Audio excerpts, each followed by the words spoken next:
sini namanya keprok ya. Lah iya itu aku kaget. Siam Pontianak. Siam Pontianak, enak manis banget. Coba kita incipin ya jeruknya ya. Yalah ngono. Aku enggak. Kita coba makan jeruknya.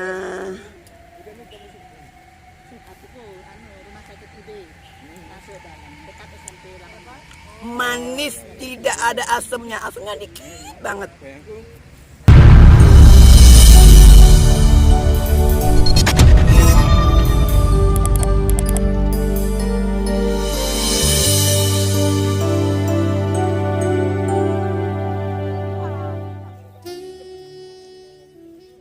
Assalamualaikum warahmatullahi wabarakatuh.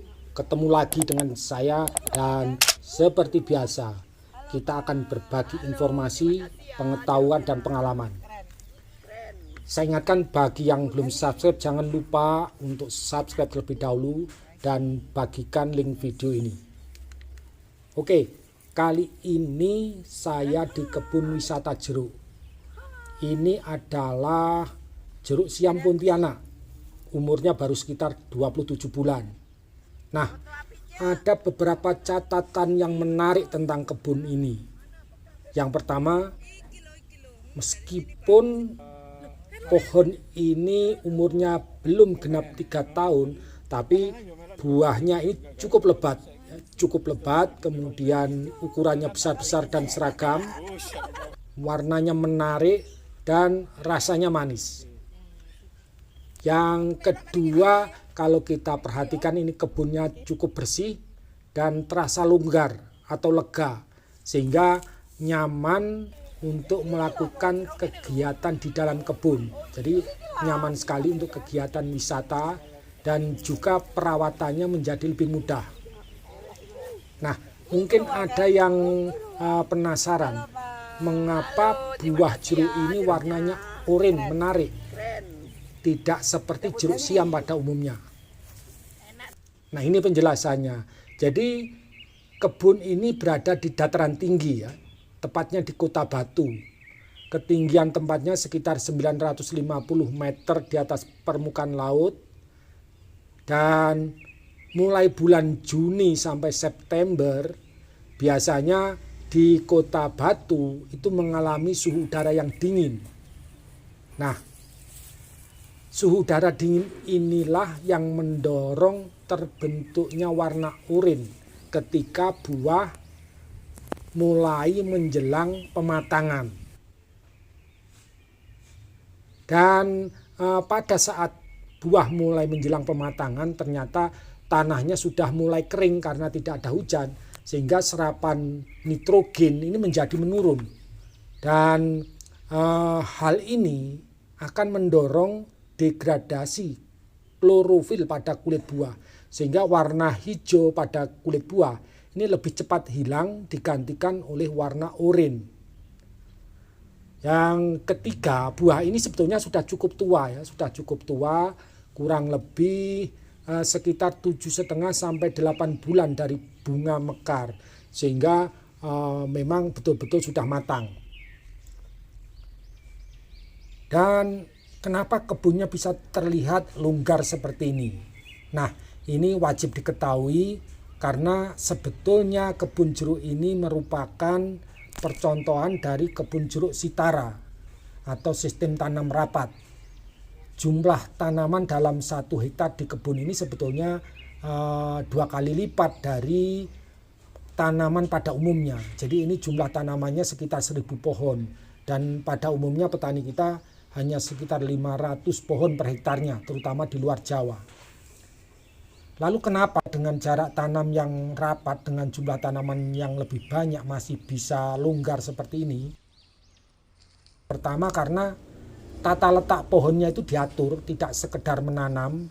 Jadi tata letak pohonnya diatur supaya tanaman itu bisa memanfaatkan ruang tumbuh dan cahaya matahari dengan baik, serta masih tersedia ruang yang memadai untuk kegiatan di dalam kebun. Nah, untuk mengetahui bagaimana tata letak pohon atau layout jeruk Sitara yang benar, itu bisa ditonton pada video sebelumnya yang berjudul jeruk Sitara melipat gandakan hasil. Link video tersebut ada di deskripsi video ini. Kedua, karena pohon di kebun ini ukurannya pendek ya. Jadi pohonnya memang dibentuk pendek sesuai dengan konsep Sitara. Ini rata-rata tingginya itu hanya sekitar 1,5 sampai 2 meter. Dan dengan yang pohon pendek ini pasti akan menimbulkan kesan kebun yang lebih luas dan perawatannya juga mudah sehingga menghasilkan buah yang mutunya tinggi serta sangat cocok untuk wisata petik. Sekarang perhatikan, bayang-bayang dari pohon ini ternyata tidak ada yang menimpa pada pohon lain. Ini artinya tidak ada pohon yang ternaungi atau menaungi akibat dari jarak tanam yang rapat. Untuk menghasilkan kondisi seperti ini, caranya yaitu arah baris atau yang jaraknya itu rapat dibuat mengikuti arah utara dan selatan. Karena matahari itu datangnya kan dari timur menuju barat. Kalau barisnya dibuat mengikuti arah timur dan barat, maka pada pagi hari pohon di sebelah timur akan menaungi pohon di sebelah barat yang terdekat, dan sebaliknya pada sore hari pohon yang di sebelah barat akan menaungi pohon di sebelah timur. Nah, jadi ini kuncinya. Sekarang kita melihat lebih dekat. Perhatikan pohon ini buahnya cukup lebat ya, lebat sekali karena masih utuh, belum dipetik. Seperti tadi, kalau yang tadi itu sudah banyak yang dipetik oleh pengunjung. Nah, apa yang menarik dari pohon ini? Ternyata buah di pohon ini tingkat ketuaannya atau tingkat kematangannya itu berbeda-beda.